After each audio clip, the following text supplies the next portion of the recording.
আজকে আমি এখানে একটি পেটিকোট কাটিং এন্ড স্টিচিং করে দেখাবো। সো হ্যালো এভরিওয়ান, আসসালামু আলাইকুম। তো এখানে আমি একটি পেটিকোট কাটিং এন্ড স্টিচিং করে দেখাবো এবং এই ভিডিওটা নতুনদের জন্য অনেক হেল্পফুল এবং বিশেষ করে নতুনদের জন্য এই ভিডিওটি তৈরি করা। তো আমি 43 সাইজের বডির জন্য এইভাবে জাস্ট ফিতা দিয়ে মেপে আমি জাস্ট বের করে নিব যে কতটুকু কাপড় নিব বা কতটুকু মাপ নিব। 5.5 ইঞ্চিতে এইভাবে রেখে তারপরে আমি এই পাশেও 5.5 ইঞ্চি রাখবো। রাখার পরে দুই পাশে সমানভাবে কাপড়টা রেখে আমাকে এইভাবে দাগ কেটে নিতে হবে সমানভাবে। আমি দুইটা কোণ জয়েন দিব এখন।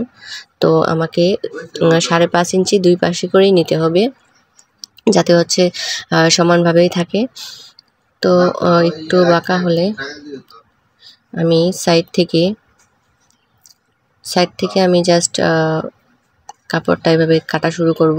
তো ড্রয়িং অনুযায়ী আমি কাপড়টাকে কেটে নিব।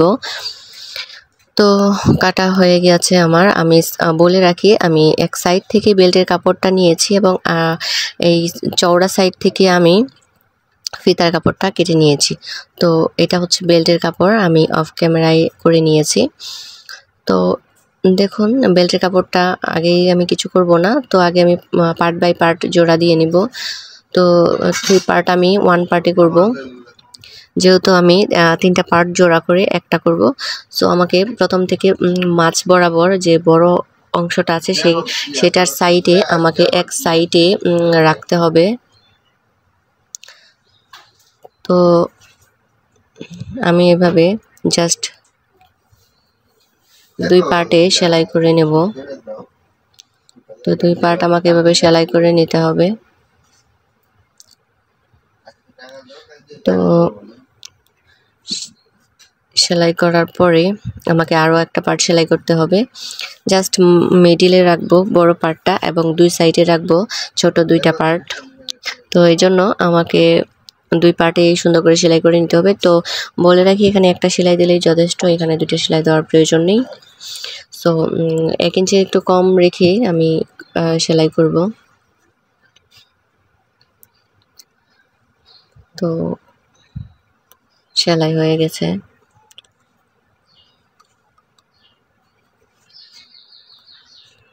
তো দেখুন একটা পার্টে তৈরি করে নিলাম। তো আশা করি আপনারা বুঝতে পারছেন যে কিভাবে তৈরি করছি এবং কি ঠিক হচ্ছে কিনা। তো এরকম করে আমি পরেরটাও এভাবে তৈরি করব।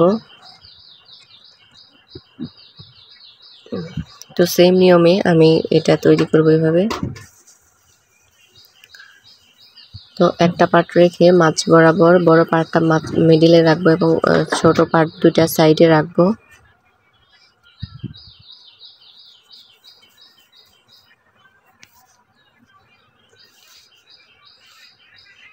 তো এইভাবে আমি জাস্ট সাইড সেলাই করে নেব। তো এর আগের ভিডিওগুলোতেও আমি অনেক সুন্দর করে বুঝিয়ে দেওয়ার চেষ্টা করেছি। তো সেই ভিডিওগুলো আমি ডেসক্রিপশনে দিয়ে দিব, আপনারা চাইলে সেখান থেকে দেখে আসতে পারেন। তো আমি এখন সাইড সেলাই করে নিচ্ছি। তো অনেক ইজি নিয়মে আমি আপনাদের দেখানোর ট্রাই করব, কারণ যেহেতু এটা নতুনদের জন্য অনেক হেল্পফুল হবে ভিডিওটি। তো আপনারা স্কিপ না করে পুরো ভিডিওটি দেখবেন, কারণ স্কিপ করলে আপনারা বুঝতে পারবেন না। সো স্কিপ না করে পুরো ভিডিওটি দেখার অনুরোধ রইল। আর এখনও যারা আমার চ্যানেলটি সাবস্ক্রাইব করেননি তারা প্লিজ আমার চ্যানেলটিতে সাবস্ক্রাইব করবেন। আর অলরেডি যারা সাবস্ক্রাইব করে দিয়েছেন তাদেরকে অসংখ্য ধন্যবাদ। তো আমার সেলাই প্রায় কমপ্লিট, জয়েন দেওয়া। তো আমি স্কিপ না করে আপনাদের দেখানোর ট্রাই করছি। তো আপনারাও স্কিপ না করে দেখবেন, আশা করি এখান থেকে কিছু শিখতে পারবেন। তো সাইডের যে অংশটা ছিল আমি এক সাইড জোড়া দিয়েছি, তো আরেক সাইড খোলা রেখেছি। সেই খোলা সাইডটা আমি সাইডগুলো এভাবে সেলাই করে নেব, তারপরে আমি জয়েন দিব। তো এইভাবে 2 পার্টে আমাকে সেলাই করে নিতে হবে।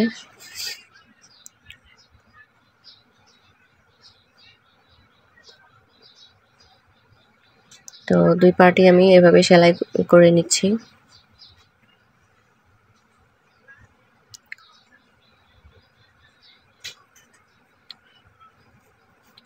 তো দেখুন আমার সেলাই হয়ে গেছে। তো এখন আমি এক্সট্রা সুতাগুলা কেটে নিব। তো এখন আমি বেল্টের কাপড়টা জয়েন দিব।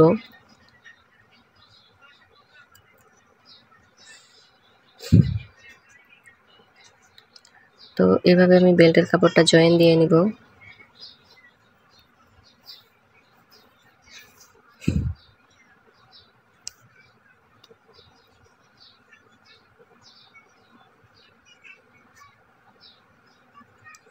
তো বেল্টের কাপড় জয়েন দেওয়ার সময় আমাদের একটা জিনিস মাথায় রাখতে হবে, যেটা হচ্ছে যে সাইডে বেল্টের কাপড় শর্ট পড়ে।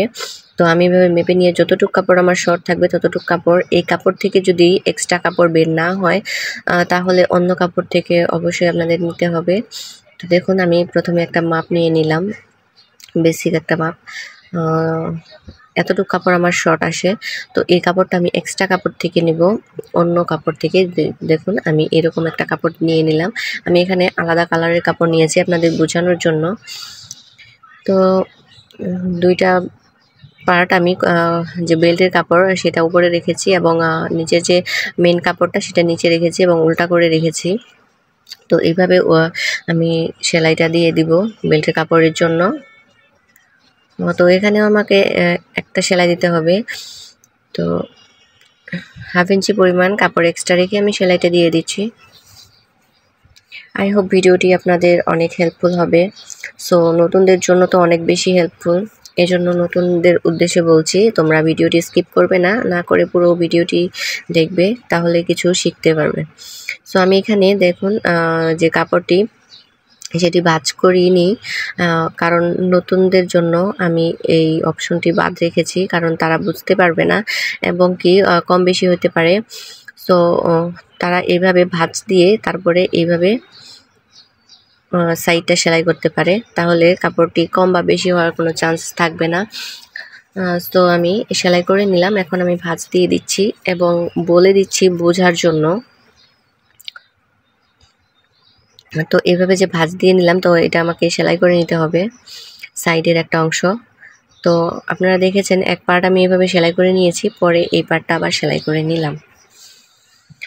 তো এখন আমি জয়েন দিব, সেটা সমান করে এইভাবে হাত দিয়ে প্রথমে স্ক্র্যাচ করে নিলাম, তারপরে আমি এইভাবে ভাঁজ দিলাম। ভাঁজ দেওয়ার পরে এইভাবে করে আমাকে বসিয়ে তারপরে সেলাইটা দিতে হবে।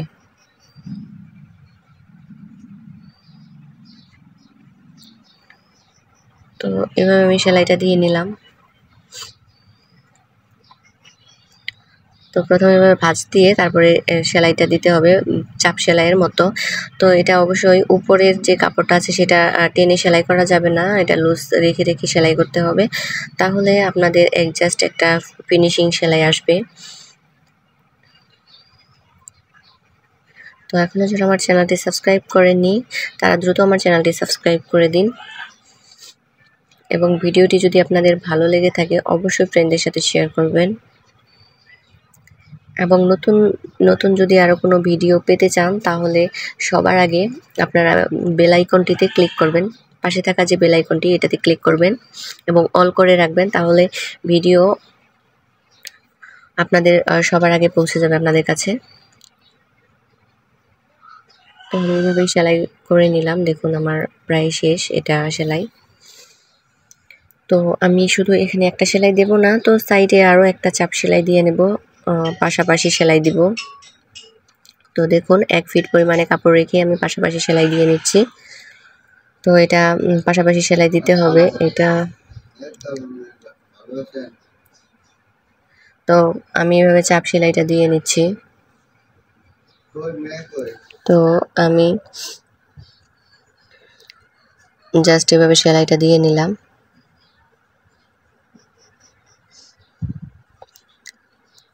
তো আমি দেখুন আমার সেলাই হয়ে গেছে, আমি কাছ থেকে দেখানোর চেষ্টা করছি। তো আশা করি আপনারা দেখতে পাচ্ছেন বা বুঝতে পাচ্ছেন। তো আমি এইভাবে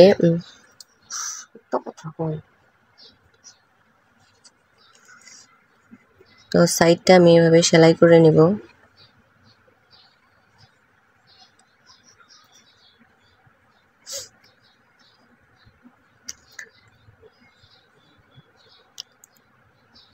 তো 4 ইঞ্চি কাপড় এক্সট্রা রেখে আমি সেলাইটা দিয়ে দিচ্ছি।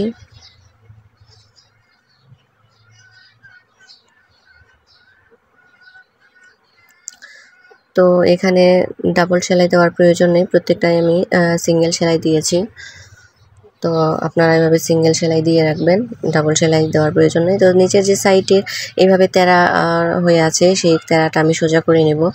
যেভাবে উঁচা নিচা বা সেলাইয়ের অংশটা বাড়তি আছে সেই বাড়তি কাপড়টা আমি কেটে নিব। কেটে নিয়ে দেখুন আমি কীভাবে কেটে নিচ্ছি। তো এভাবে কেটে না নিলে আপনাদের পেটিকোটে কোথাও উঁচা বা কোথাও নিচা বা কোথাও ঝুলে যাবে, এরকম হওয়ার সম্ভাবনা থাকে। তো আমরা এভাবে আগে কেটে নিব। তো কেটে নিলে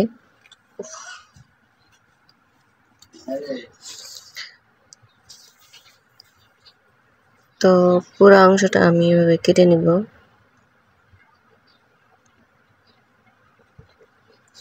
তো কাটা আমার হয়ে গিয়েছে, আমি এখন সেলাই করে নেব।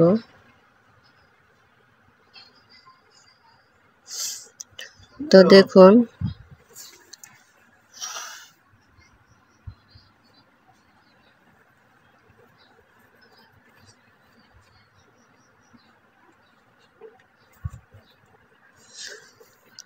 এভাবে ভাঁজ দিয়ে আমি জাস্ট সেলাইটা করে নেব।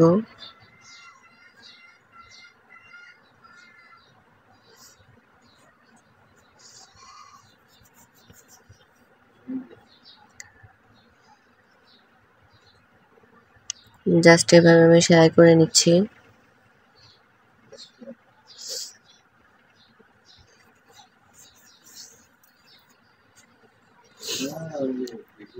জাস্ট আমি 2টা সেলাই এখানে দিয়ে নেব।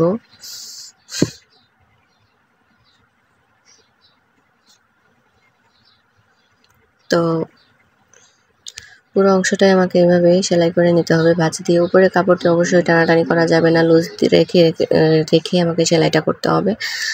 তো লুজ রেখে আপনাদের পুরো সেলাইটা করতে হবে, জাস্ট এটা একটু সাবধানে করতে হবে। তো নিচের অংশে আমি এভাবে সেলাইটা দিয়ে নিচ্ছি। উপরের অংশ কমপ্লিট, নিচের অংশ আমাকে এভাবে সেলাইটা দিতে হবে পুরো অংশটাই। এখানে 2টা সেলাই বসবে।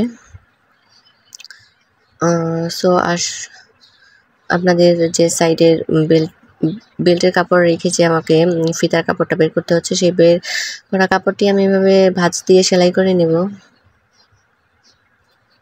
তো দেখুন আমি এভাবে 2 ভাঁজ করে সেলাই করে নেব। তো অনেক সিম্পলভাবে দেখানোর ট্রাই করলাম। তো thank you for the watching.